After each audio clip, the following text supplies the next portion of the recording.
नमस्कार जोहार। जेपीएससी की आगामी परीक्षा 17 मार्च को होने वाली है, उसका नोटिफिकेशन आ गया है। आइए थोड़ा गौर करते हैं कि पीटी का सिलेक्शन लिस्ट किस तरह से तैयार हो रहा है।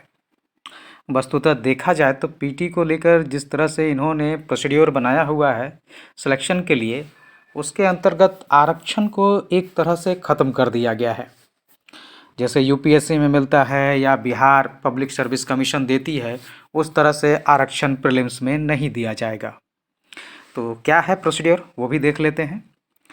इसमें नोटिफिकेशन के 13 नंबर प्लान ऑफ एग्जामिनेशन के सेकंड, जिसमें प्रिलिमिनरी एग्जामिनेशन लिखा हुआ है पेज नंबर 7 पे आपको मिलेगा पॉइंट 4। उसमें लिखा हुआ है There shall be a selection list for admission to the main examination which shall be prepared in the following manner. Candidates will be arranged by the commission in order of merit. अर्थात merit पे वो order में शामिल किए जाएंगे। An initial selection list shall first be prepared which shall contain candidates equal to approximately 15 times. मतलब जो पहला इनिशियल शुरुआत किया जाएगा वो जितने सीट हैं उसका 15 गुना ले लिया जाएगा।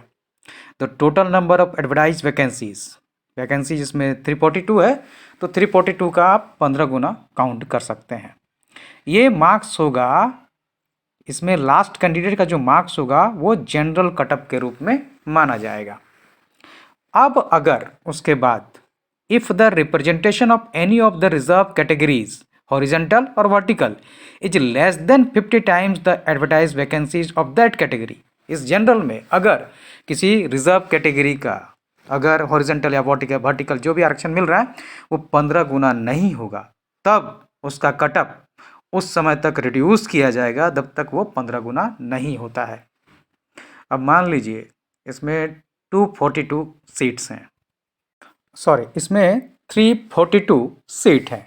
342 को अगर आप गुना कीजिएगा 15 से तो 5130 बच्चों का ही सिलेक्शन होगा।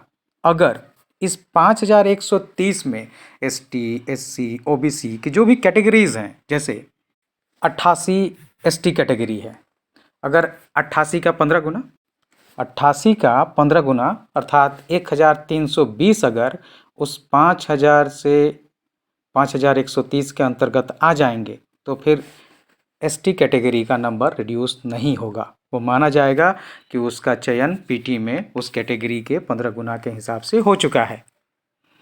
तो इससे हर किसी को नुकसान होगा जो ईडब्ल्यूएस में आते हैं या फिर एसटी में हैं, एससी में हैं, ओबीसी में हैं, उन सभी को नुकसान होने वाला है। बिहार देखिए या यूपीएससी देखिए, वहाँ पर पीटी में जनरल कैटेगरी में सभी आते हैं और उसका एक अलग वर्ग तैयार होता है। जनरल के बाद फिर उनके जो रिजर्व कैटेगरी होते हैं उनके इक्विवेलेंट में अलग से फिर से सिलेक्शन लिया जाता है। तो इस बार जेपीएससी सिंगल कटअप का प्लान कर रही है, सिंगल कटअप दिया जाएगा। हाँ, अगर मान लीजिए इसकी संभावना काफ़ी कम होगी कि कोई कैटेगरी का 15 गुना उसमें ना आए या नहीं आता है तो उसमें कम किया जाएगा। तो तैयार हो जाइए इस चीज़ के लिए कि आपको आरक्षण नहीं ही मिलने वाला है। धन्यवाद।